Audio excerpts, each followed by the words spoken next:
This is Scott Wolstenhume, and for this assignment I have chosen to do my project on our classroom Wi-Fi project, where we are working to connect every student in our district to world-class learning through high-speed wireless networks.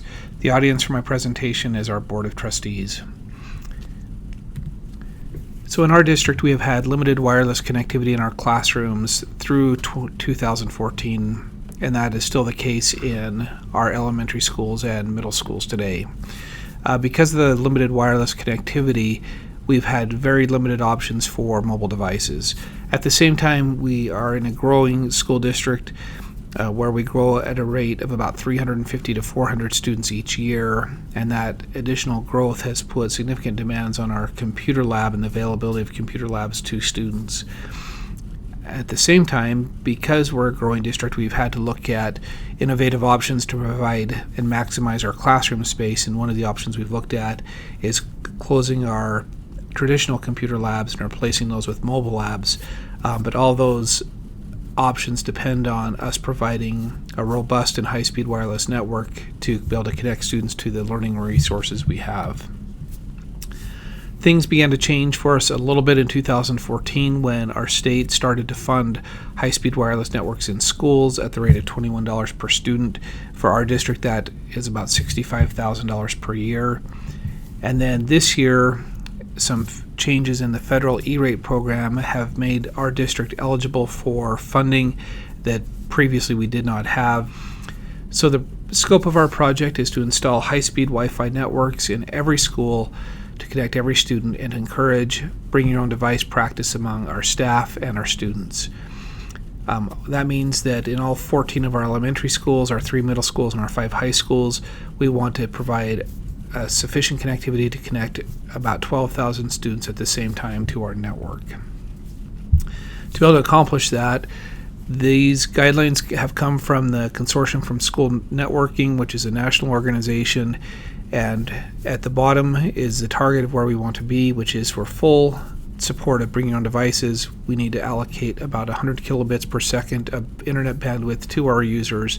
That equates to just over a gigabit per second connectivity district-wide. We have to provide a comprehensive network that provides throughput all the way from the student's device through the network to the internet. So to accomplish that, we've been working on this for several years. It started with an upgrade to our fiber optic network. We'll have a 50 gigabit wide area network, fiber optic network that connects our schools back to our technology center, and then from the technology center to the internet. And like I said, we're now upgrading our internet connectivity from what used to be 100 megabits to a 1 gigabit connection. And then inside of the schools, we need to work to upgrade the local area network. Some of those schools have networks that are over a decade old, and so even though we've provided high-speed connectivity outside of the school, they still are not realizing those benefits inside of the school because of the outdated networks that exist there. And once all that infrastructure is in place, when we then install wireless access points that are high-speed wireless access points, students and teachers can enjoy the full connectivity through the entire system and out to that 1 gigabit connection we will have to the internet. So that's our roadmap. To be able to accomplish that, we have established milestones for each year for the next 3 years.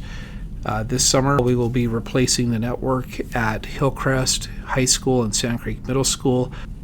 At the same time, we'll be doing classroom wireless installations at Sand Creek, as well as our 6 newest elementary schools. And then what we'll do at our older schools, our 8 older elementary schools, is we will go in and essentially replace their existing access points with the newer access points, so they'll have better internet connectivity but still not sufficient to connect every student to the network. Then next summer, we will start working on our network replacements and upgrades at our elementary schools as well as at Bonneville High School. And we'll start with 2 schools next summer. And once those schools have the upgraded local area network, we will be able to provision and install sufficient access points to be able to connect every student to the internet in those schools as well. Then in 2017, we will do 3 more of our older elementary schools and upgrade both the network and the classroom wireless. And in the summer of 2018, we will finish up with our last 3 elementary schools and their classroom wireless. To accomplish this project will require effective cost management and budgeting.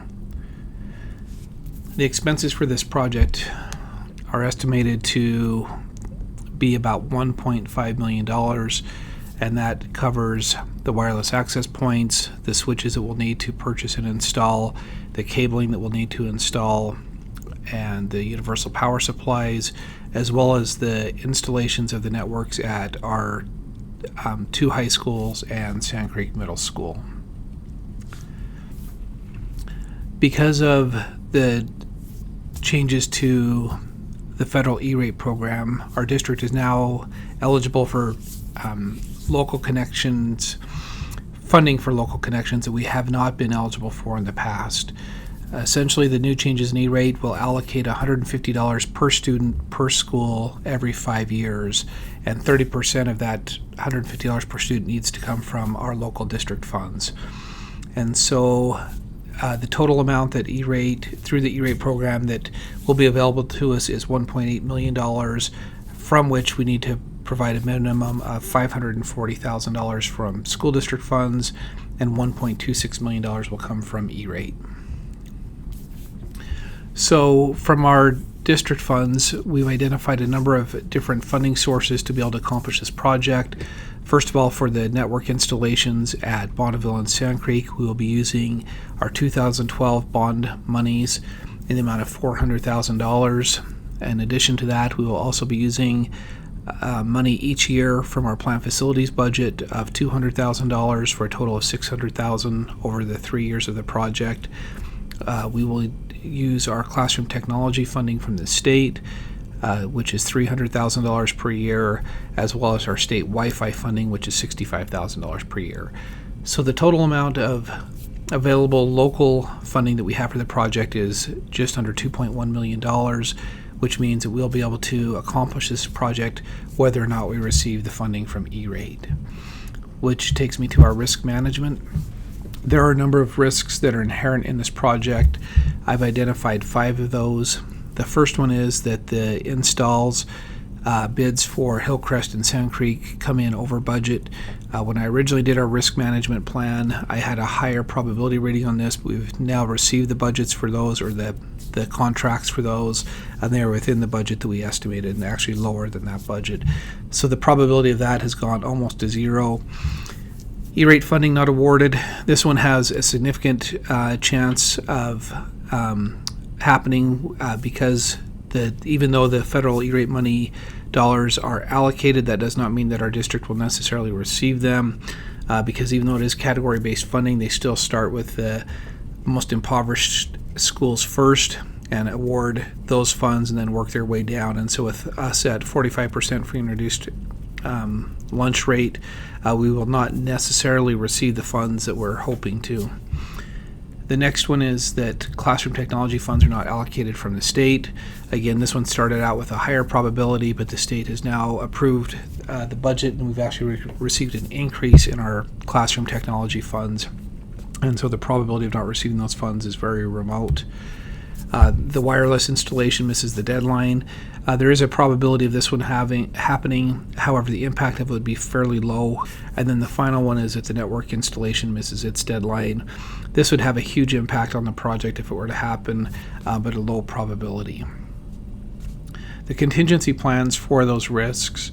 First of all, if the installation bids had exceeded their estimates, then we would have needed to supplement the cost or the funding for those with plant facilities and classroom technology funds, which would have delayed our overall project milestones, but we still could have completed the project. If the E-rate funding is not available, then we'll simply have to replace that funding that we're anticipating with our local funds from plant facilities and classroom technology, and this will also delay our project milestones. If the Wi-Fi installation misses its deadline, we'll simply have to continue with the installation until we complete it. It will be an inconvenience for teachers and administrators and students, but it certainly does not stop the project. If the network installation misses the deadline, that one will be almost catastrophic. It'll have drastic implications because our schools cannot function without their networks. We've established an August 1st deadline for the contractors to have those networks installed. If they miss those deadlines, then we can fine them $500 per day. They've assured us that they'll be able to put as many people as they need to work in the schools to make sure that they don't miss those deadlines.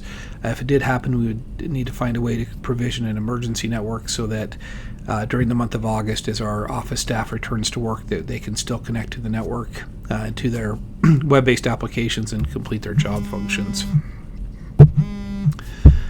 So for the final plan, it's a communication plan. To accomplish this, we do have a comprehensive team in place. We have a technology integration team, which is our team of certified teachers in the technology department who can work directly with the school technology mentors, those teachers assigned to each school, to mentor and to coach teachers in their schools on adapting and adopting new technologies. And so that'll be a crucial role to help our teachers develop a bring your own device mentality into their instruction and really learn how to teach in a connected classroom. On the technology team side, then we have a good staff assigned to this. It's our networking team that includes our network engineer as well as temporary technicians to help get us through our installation projects in the summer.